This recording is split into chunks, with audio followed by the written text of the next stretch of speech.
Welcome to studio N APTS news channel. ఈ రోజు ముఖ్యమైన వార్తలను మీకోసం అందిస్తున్నాం. నూతన ఎంపీడీఓ కార్యాలయాన్ని ప్రారంభించిన మంత్రి ఆనం. వెంకటగిరి పట్టణంలోని నూతన ఎంపీడీఓ కార్యాలయాన్ని దేవాదాయ శాఖ మంత్రి ఆనం రామనారాయణ రెడ్డి, వెంకటగిరి ఎమ్మెల్యే కురుగొండ్ల రామకృష్ణ ప్రారంభించారు. మంత్రి ఆనం రామనారాయణ రెడ్డికి ఎంపీపీ తనుజా శివారెడ్డి ఘన స్వాగతం పలికారు. వెంకటగిరి నియోజకవర్గంలోని ఆలయాల అభివృద్ధికి కృషి చేస్తానని మంత్రి ఆనం తెలియజేశారు. ఈ కార్యక్రమంలో చైర్పర్సన్ భానుప్రియ, ప్రజాప్రతినిధులు ఉన్నారు.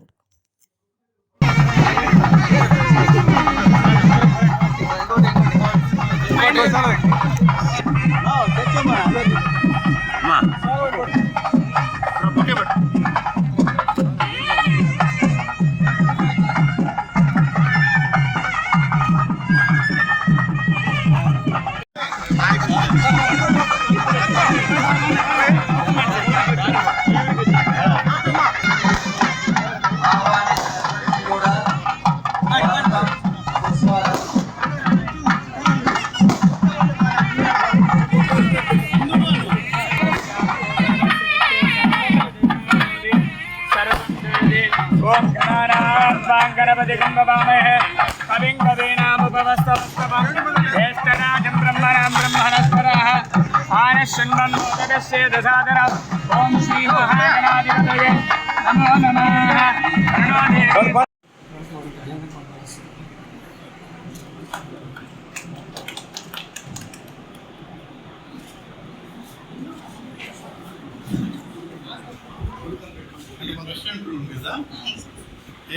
మేడం ప్రారంభోత్సవ కార్యక్రమాన్ని మనం నిర్వహించవచ్చు. దయచేసి అందరూ కూర్చోవాల్సిందిగా కోరుతున్నాం.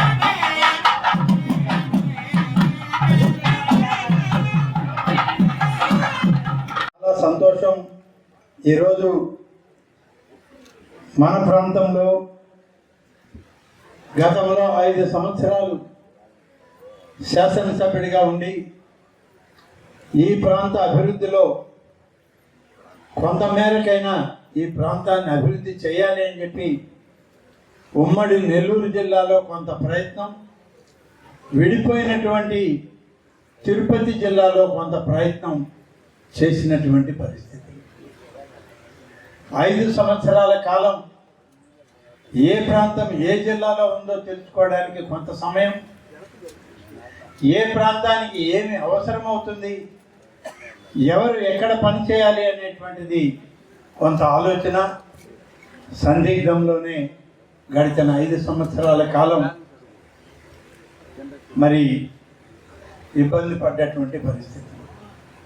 దాని తర్వాత శాసనసభ్యుడిగా ఉండగానే ఆనాడు అధికార పార్టీకి దూరం కావడం,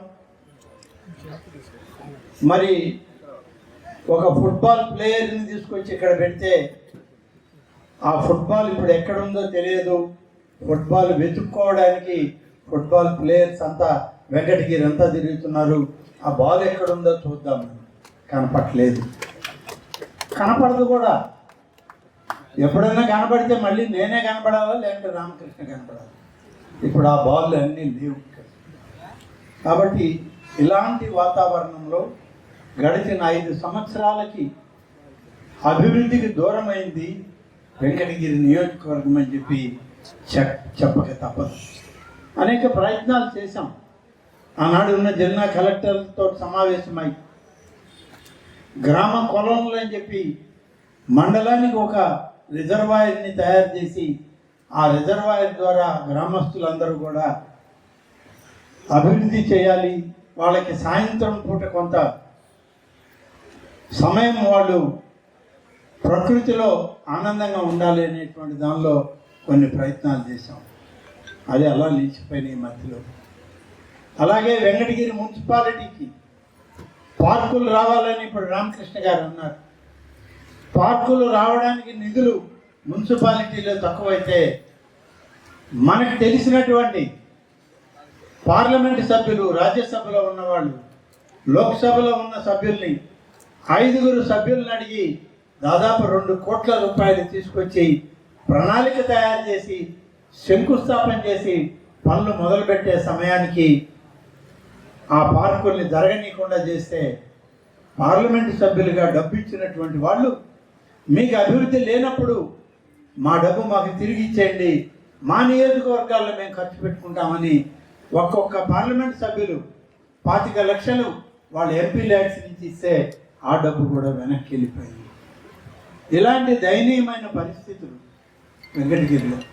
అభివృద్ధికి నిరంతరం ఏదో ఒక మోకాల అడ్డు, ఒక అడ్డుగోడ, వీటితోనే సమస్యలకు పరిష్కారం లేకుండా పోయింది. తర్వాత అనేక సందర్భాల్లో చూసాం, అభివృద్ధి చేయడానికి ప్రయత్నం జరిగి సోమశిల తెలుగు గంగ కాలువల ద్వారా సాగునీరు తెచ్చి రైతాంగానికి నీళ్ళు ఇవ్వడానికి ప్రయత్నం చేసి దిగువ భాగంలో ఉన్నటువంటి రైతాంగానికి అంతా చెరువులకి నీళ్ళు ఇచ్చి ఆ నీటి ద్వారా ప్రతి సంవత్సరం పంటలు పండించుకునే విధంగా పని చేయడం జరిగింది. పై పక్కన ఉన్నటువంటి కొండ కింద పల్లెలకి నీళ్లు ఇవ్వాలి అనే దాంతోనే సోమశిల స్వర్ణముఖి లింక్ కాలువని ఏర్పాటు చేశాం అన్నాడు. ప్రయత్నం చేశాం, ప్రభుత్వాలు మారాయి, తర్వాత అది వెనకబడింది. సోమశిల నుంచి ఒక ప్రత్యేక కాలువను తీసుకొచ్చి ఈ స్వర్ణముఖితో లింక్ చేసి అక్కడ నుంచి తిరుపతికి కూడా త్రాగునీరు ఇచ్చేటువంటి బృహత్తర పథకాన్ని తయారు చేసి మొదలు పెట్టడం జరిగింది. మేర్లపాక రిజర్వాయర్లను కట్టడానికి ప్రయత్నం చేశాం, కానీ పనుల్లో జాప్యం, సహకారం లేదు, అలా నడిచిపోయింది. తర్వాత దాన్ని మళ్ళీ మొదలుపెట్టే ప్రయత్నం చేస్తే సహకారం రాలేదు ఆ ప్రభుత్వంలో.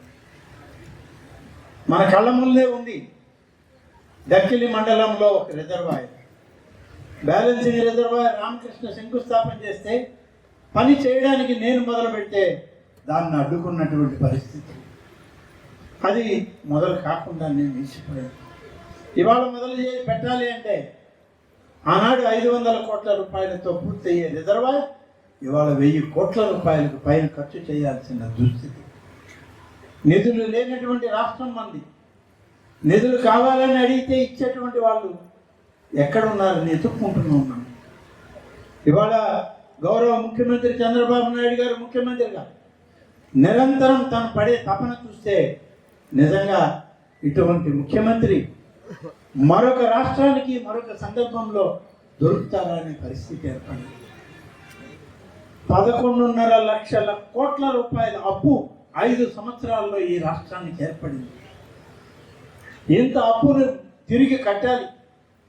కేవలం అప్పే కాదు, అప్పు తెచ్చినటువంటి వడ్డీ కూడా కట్టాలి.